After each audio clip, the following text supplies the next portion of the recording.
بسم الله الرحمن الرحيم. مشاهدينا الكرام، السلام عليكم ورحمة الله وبركاته. أهلا بحضراتكم في لقاء متجدد من برنامج قوارير. بعض الأشخاص بنلاقي عندهم شكوى إن الرؤية بتكون ضبابية، مش شايف كويس، وعلشان يقدر يتحقق من الحاجة اللي قدامه ممكن يفضل يدقق فيها مدة طويلة جدا، أو إنه يغمض عينه ويفتحها كل شوية علشان يقدر يتحقق إيه الحاجة اللي قدامه دي. وقتها بيحس إن في إجهاد في عينه، حاسس إن عيونه مجهدة، وإن قدرته على التحقق من الأشياء مش قوية، وخصوصا إنه لما بيعمل التصرف ده أكتر من مرة بيشعر بصداع شديد جدا. وللأسف الشديد لما بيكون بيقود سيارة بيضطر إن هو يقف أو يركن على جنب علشان يقدر يتحقق شوية من الرؤية أو يغسل وشه وهو مش عارف الشكوى دي سببها إيه. بيشعر بتعب شديد جدا عند النظر للأشياء البعيدة. يعني لو حد شاور له على شخص جاي من بعيد كده، يقوله شايف فلان اللي جاي ده، فيفضل مدة طويلة مش قادر يشوف، أو يقول له لا استنى ما يقرب شوية علشان أقدر أشوفه وأتحقق منه هو مين. بيحس زي ما قلت إن هو عايز يفضل فترة طويلة مغمض عينه، وبيشعر بالراحة. أول ما بيفتح عينه ويبدأ يدقق في التفاصيل بيتعب. لو انت بتعاني او لو انت بتعاني من الاعراض دي، تابعونا النهارده في حلقة قوارير علشان هنتكلم عن طول وقصر النظر. يا ترى ايه الاسباب وايه الفرق بينهم وبين بعض، وايه الاعراض وما هو العلاج؟ كل التفاصيل دي هنعرفها ان شاء الله مع ضيفتنا اللي مشرفونا الدكتورة اسماء عبد الوهاب محمد، اخصائية بصرية. السلام عليكم دكتورة اسماء. وعليكم السلام ورحمة الله وبركاته. اهلا ومرحبا بحضرتك. أهلا بك. أهلا وسهلا. أهلا. بداية دكتورة أسماء، عايزين نعرف إيه هو طول النظر وإيه هو قصر النظر. طيب، هو في ضعف نظر هذا 3 أنواع. طيب. مم. طول نظر، قصر نظر، وفي النوع الثالث اللابؤرية.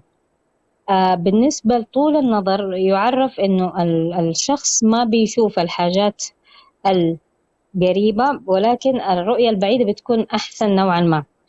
مم. طيب، على حسب الدرجات طبعا، كل ما زادت الدرجة حتى الرؤية البعيدة ستصبح غير واضحة. آه. بالنسبة قصر النظر، الأشياء البعيدة والأجسام البعيدة غير واضحة، والأجسام القريبة تكون واضحة. مم. طيب هذه خلينا هي نتكلم. التعريف بلغة ده بسيطة. ده التعريف لكل من طول النظر وقصر النظر. طيب لو هنتكلم أيوة. عن أبرز الأعراض لكل منهم، أعراض طول النظر وأعراض قصر النظر بشكل تفصيلي، وهيكون معانا صور هتعرض على الشاشة كمان حضرتك تشرحي لنا عليها بشكل مفصل. تمام. غير مشاكل الرؤية اللي هي البعيد والقريب زي ما عرفنا، يكون في صداع، عدم راحة، بيسكر ويفتح عينه، بيعصر عينه عشان يشوف الأشياء البعيدة خصوصا. آه ما بيستوضح التفاصيل. ده الطول. ده الاثنين بشكل عام يعني، بس مم. القصر أكثر يتعب المريض أكثر. مم. طب احنا لأن معانا الحاجات صورة على الشاشة، لو باينة قدام آه حضرتك يعني ايه نكمل الشرح عليها وتقولي لنا ايه آه الفرق بقى. مم.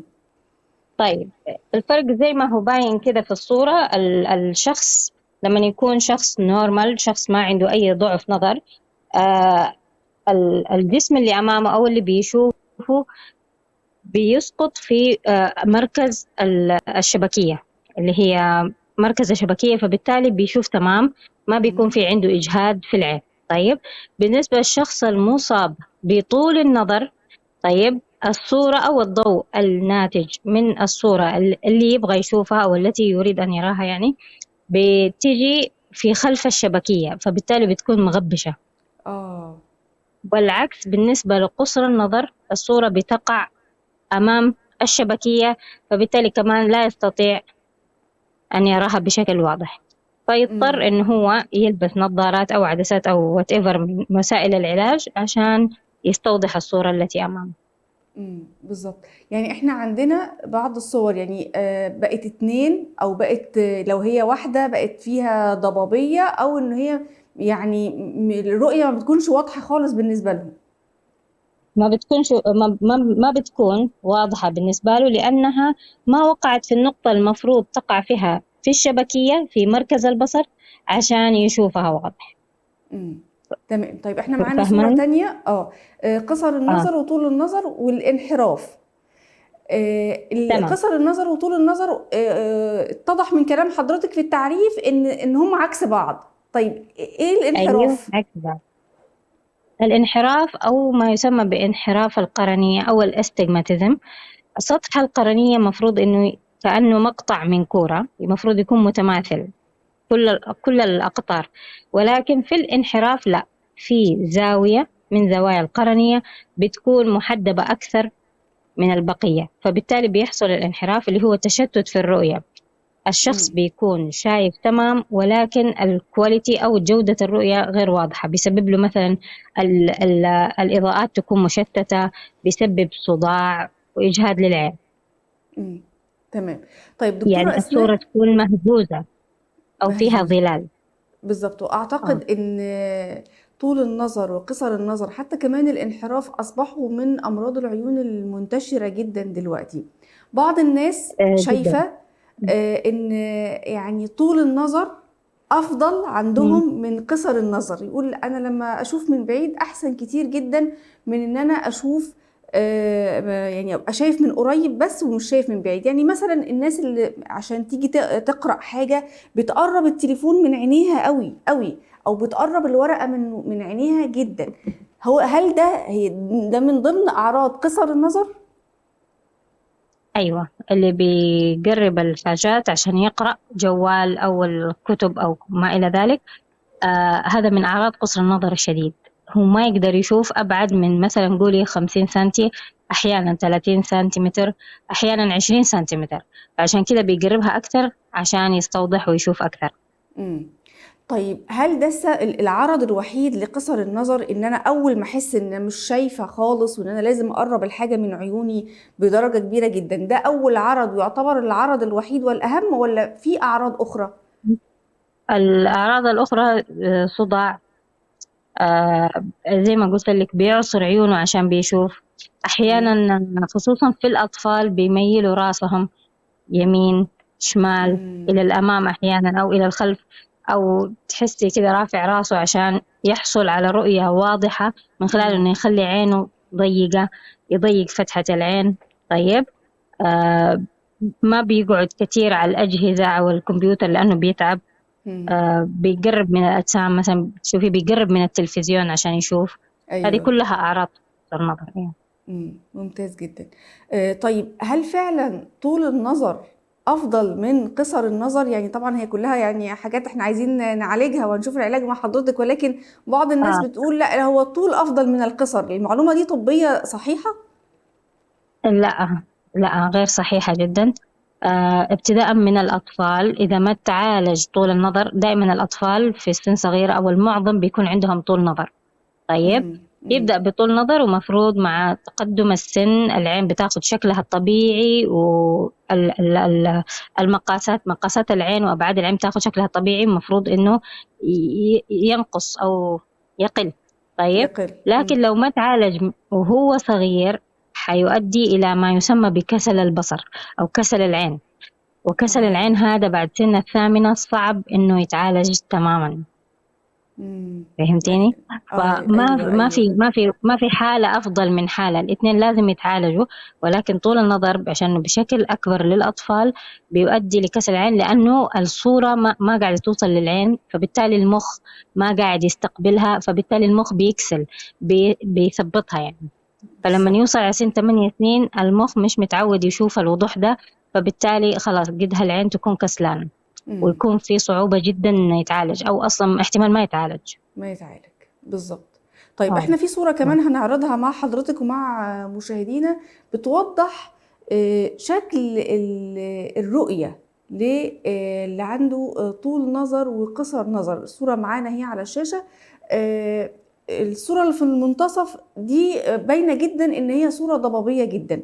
على اليمين وعلى الشمال يعني مش بنفس الضبابية، ولكن الصورة مش واضحة، فخلينا نشرحها مع حضرتك بشكل مثال. مبسط. تمام. بالنسبة للصورة اللي في الوسط، إذا لاحظتي الشلال ما هو واضح. الصخرة اللي قدام هي واضحة، هذا يمثل قصر النظر أو المايوبيا. طيب القصر اللي في النص دي الصورة القصر. آه اه اللي في النص دي القصر، اللي ايوه. على يدك الهايبر متروب، أو اللي هي الصخرة مش واضحة والشلال واضح، مم. هذا طول النظر. طول النظر أم بالظبط. أيوة. طيب اللي الجهة الأخيرة اللي هي النظر واضح في الاثنين، بعيد وقريب، وهذا المفروض اللي هو اللي يشوفه النورمال. الشخص الطبيعي. أيوة نعم. بالظبط، الشلال يكون واضح والصخرة والأوراق اللي عليها تكون واضحة، هو ده الطبيعي اللي المفروض كله. أصلا العين تكون جايباه. أيوة. واللي بعده اللي هو القصر النظر، واللي بعده طول النظر. ممتاز جدا. طيب دكتورة أسماء، ما هي الأسباب اللي بتؤدي لطول النظر وقصر النظر؟ وهل ممكن نكون إحنا بنولد عندنا طول نظر وقصر نظر، ولا هي أسباب بتؤدي لده؟ طيب هو أحيانا فعلا بيكون عوامل وراثية، فعلا بيكون الشخص أو الطفل وارثه من أهله، عندهم قصر نظر شديد، عندهم طول نظر شديد. أحيانا يسمى قصر نظر مرضي، يفضل يزيد مع تقدم العمر، وصعب إنه يتعالج، والدرجات بتكون عالية جدا، ويكون في مشاكل في الشبكية ومشاكل أخرى. طيب هذا واحد. ثاني، في عوامل بيئية. أثبتت الدراسات حاليا إنه الأطفال لما يكونوا متقفلين في حتة واحدة، مثلا شققهم أو بيوتهم ما يطلعوا برا، بيكون عندهم قصر نظر أو ميل لوجود قصر نظر بشكل عالي، عكس الأشخاص اللي بيتربوا في مساحات شاسعة، البراري أو السهولة والحاجات هذه، بيكون عندهم طول نظر أكثر من قصر نظر. طيب أيوة. أحيانا بعد إصابات في العين، طيب ضربة في العين، الولد بيلعب كورة، مشاكل العمل، أحيانا الناس ما بتحمي نفسها بنظارات خاصة بالعمل، طيب بيؤدي إلى أنه يكون في مشاكل أو ميل في العدسة أو إزاحة لعدسة العين، فتؤدي إنه يكون في طول أو قصر نظر على حسب اللي يحصل. طيب بعد أحيانا الأطفال أو الأشخاص بيولدوا بأبعاد عين تكون ما هي في الرينج نورمال أو في النورمال رينج، بيكون مثلا العين مرة طويلة أو العين مرة قصيرة، هذا برضو يخليه في طول نظر أو قصر نظر. ممتاز. طيب بس أكثر شيء حاليا اللي هو إنه الأطفال بيقعدوا في مكان واحد، ما بيطلعوا، ما بيشوفوا مساحات شاسعة، فبالتالي مع الأجهزة والإلكترونيات بيكون عندهم قصر نظر شديد. للأسف الشديد يا دكتورة، وده بيزودوا كمان زي ما حضرتك قلتي الإلكترونيات والموبايلات والحاجات دي كلها، فللأسف بيزودها عند الأطفال. تمام. فعلا. طيب فعلا. احنا عرفنا مع حضرتك الفرق ما بين طول النظر وقصر النظر. طيب الاتنين دول هل في علاقة ما بينهم ما بين ضعف النظر، أم هم جزء من أو نوع من ضعف النظر؟ هم أنواع ضعف النظر.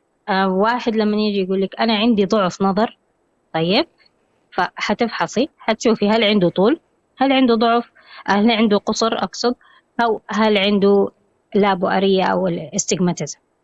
هم هذول أنواع ضعف النظر.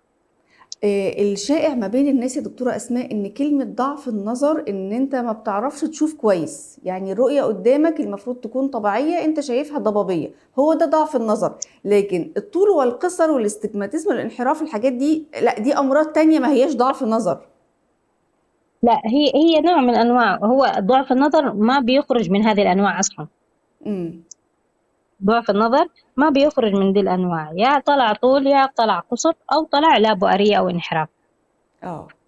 تمام جدا. بس. طيب لو هنتكلم عن العلاج، بعض الناس شائع ما بينهم ان طول النظر وقصر النظر حتى الاستجماتيزم الانحراف ملوش علاج. هل المقولة دي صحيحة ولا لا طبيا؟ ولو في علاج، ما هو العلاج يا دكتور؟ طيب لا، هو أي حاجة غالبا لها علاج. أول علاج حيبدأوا بالنظارة. طيب سواء قصر أو طول أو انحراف، بيبدأ العلاج بالنظارة.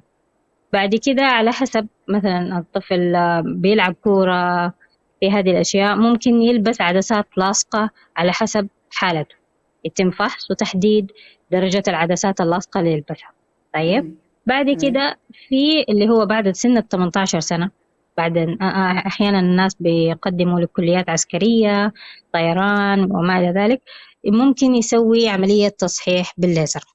هذا بالنسبة للطول والقصر. أحيانا طبعا إذا ما لم يصلح العلاج بهذه الأنواع الثلاثة، ممكن يتجه لزراعة العدسات، طبعا بعد فحوصات زراعة عميقة العدسات. ومعمقة مم. زراعة العدسات داخل العين، وبالتالي يستغنى عن النظارة والعدسات الخارجية وتصحيح النظر وكلهم. مم. المشكلة الثانية اللي نواجهها في الأهالي إنه عندهم تفكير خاطئ بالنسبة للنظارة. أنا ما حلبسه نظارة عشان لا يتعود، وده غلط. وتغير شكله، لان النضاره شويه أو بتغير يتغير الشكل. شكله. ويتغير شكله ويتعود. لا، هو ما تعود، هو شاف الدنيا واضحة وانبسط بالوضوح اللي شافه بالنظارة وليس فعلا. تعود. مم. ولازم الفحص الدوري أقل شيء كل سنة، كل أقل سنه حاجة بنتابع كل سنة. النظر وصل لحد فين. إذا هو لابس نظارة كل سنة. إذا ما هو لابس نظارة اللي هو النورمال تشيك، اللي هو يبدأ 3 سنين، من بعد 3 سنين هو 6 سنين، مم. وهكذا. مم. بس إذا الشخص أو الطفل لابس نظارة لازم أتلست كل سنة يعملوا له تشيك. تمام جدا. طيب دكتورة أسماء، في حال الإهمال، خصوصا بعض الأهالي اللي شايفة زي ما حضرتك ذكرتي إن لا أنا مش هلبسه نظارة، شكله هيتغير، هيتعود وما إلى ذلك من الأسباب اللي بيقولوها، لا قدر الله هم ما اهتموش وسابوا الطفل لحد ما كبر، وسابوا عنده بقى سواء طول أو قصر نظر أو انحراف أو أي شيء من الأنواع اللي اتكلمنا عنها في ضعف النظر. ما هي النتائج المترتبة على الإهمال؟ لا قدر الله ممكن يحصل مضاعفات. بيحصل مضاعفات اللي هو كسل العين زي ما حكيت لك ما يتعالج. بيحصل إنه حياته بتتأثر، ما يقدر يخش الكلية اللي يبغاها، ما يقدر يخش يدرس الدراسة اللي يبغاها. أحيانا فعلا بيجونا مرضى وصل عمره 18 سنة هو ما يعرف إنه واحدة عينه أصلا ما تشوف، وهذا يشكل له صدمة عندنا في العيادة، فبالتالي كل حياته انهارت قدامه. لك أن ان هو تتخيلي. بيشوف بعين واحدة ومش مدرك ابدا ان يعني هو أحيانا في عين مش بيشوف بيها. لا، لا، ما بيدرك، لأنه هو يحسب الرؤية كده، هو شايف إنه هو أو يحسب إنه هو الناس كلها شايفة بالمنظر ده، بس لا. ايوه. فعلا ايوه. لما نجي إحنا نفحص عين ونلاقي عين فعلا بتكون في عين ما بتشوف مظبوط، وخلاص كده لا يقدر يخش الكلية اللي يبغاها، لا يقدر يخش الدراسة اللي هو عايزها. آه كل أحلامه امم. بتتحطم. امم. فهذه واحدة من المشاكل برضو اللي يخلوها اللي يواجهوها الأهالي. ثاني اه. شيء الطفل لما يرفض لبس النظارة، في أهالي فعلا بيكونوا معاه على الخط، يعني بيقولوا له أوكي صح كمل، ايوه. أنا أصلا ما ايوه. أبغاك تتعود. ما ايوه. ينفع كده. هو امم. ما بيتعود، أنت كده بتعالجيه عشان لما يكبر ممكن يسوي تصحيح ويشيل النظارة. فهمتني؟ امم. امم. بالظبط. آه. أيوة، فهذه الأشياء اللي بتحصل أكتر شيء، وزي ما قلت لك مم. كسل العين. مم. طيب الرؤية نفسها، كفاءة الرؤية بيبقى على طول مم. بقى الدنيا فيها ضبابية ومش قادر يشوف كويس، غير الطول والقصر؟ يعني هو مش ما بيشوفش من بعيد او ما بيشوفش من قريب، دي خلاص عرفناها ان هي اكيد هتكون موجودة. هل ممكن من ضمن تمام. النتائج المترتبة على الإهمال إن رؤيته تبدأ تضعف يعني شوية بشوية لحد ما يعني ممكن يحس هو لوحده حاسس إنه مش قادر يشوف كويس؟ أيوة، أيوة، على حسب الدرجات اللي عنده، على حسب عمره. طيب بعد 18 سنة غالبا الأشياء بتكون ثابتة، ما عدا أحيانا طول النظر بيزيد مع العمر، لأنه العضلات اللي بتكيف العين بتبدأ تقل تكيفها مع تقدم العمر. طيب مم. مم. فبالتالي بيبدأ يحس إنه لا، في مشكلة، أنا ما قاعد أشوف الأشياء القريبة، قاعد أشوف الأشياء البعيدة وهكذا. مم. بس تمام جدا. بالنسبة للأطفال أو الأشخاص اللي يكون عندهم قصر نظر شديد، أحيانا قصر نظر مرضي فعلا مم. بيزيد مع تقدم العمر، ويكون في مشاكل في الشبكية، هم الأهالي ما بيكونوا أخذين بالهم منها. تمام جدا. إذا أخيرا قبل إذا تم. الختام، تفضلي. قبل الختام دكتورة أسماء، تنصحي إيه خصوصا الأهالي لو عندهم أطفال عندهم طول نظر أو قصر نظر، أو تنصحي إيه الأشخاص العاديين الكبار المهملين في موضوع طول النظر وقصر النظر؟ بالنسبة للأطفال أنصح إنه من سن 3 سنين يبدأوا يكشفوا عليهم بشكل روتيني. طيب زي ما قلنا، إذا ما عنده حاجة الحمد لله. إذا عنده شيء أنت بتكون عارف وبتبدأ تتابع كم صارت الدرجات بعد سنة بعد 6 شهور، على حسب استشارة الطبيب. مم. بالنسبة للأشخاص الكبار، أول شيء إذا كان في أشخاص مصابين بمرض السكري أو الضغط، لازم فحص سنوي للعين. مم. العمر بعد 40 سنة برضو لازم فحص سنوي للعين، مم. لأنه هناك أمراض مرتبطة بالشيخوخة، أمراض مرتبطة بالعمر. أحيانا الشخص بيكون عنده أمراض ما هو حاسس فيها، زي أمراض الموية الزرقاء. بالظبط هذه ما بالظبط. أحد يحس فيها، ما ينتبه لها أصلا إلا لما يجي العيادة. مم. اللي هو الفحص الروتيني مهم جدا. مم. إذا الأطفال بدأوا يعني ينتبهوا للأطفال، إذا بدأوا يميلوا راسهم، إذا بدأوا يقربوا من التلفزيون، لا ما تسكت، على طول افحص شوف إيش عنده، مم. وهكذا. تمام جدا تمام جدا. بشكر حضرتك في النهاية دكتورة أسماء عبد الوهاب محمد، أخصائية بصرية، على وجود حضرتك معانا وعلى هذه المعلومات القيمة، ونسأل الله سبحانه وتعالى أن يمن علينا جميعا بالصحة والعافية. انتهت حلقة قوارير اليوم، وإلى أن نلقاكم نترككم في رعاية الله وأمنه، والسلام عليكم ورحمة الله وبركاته.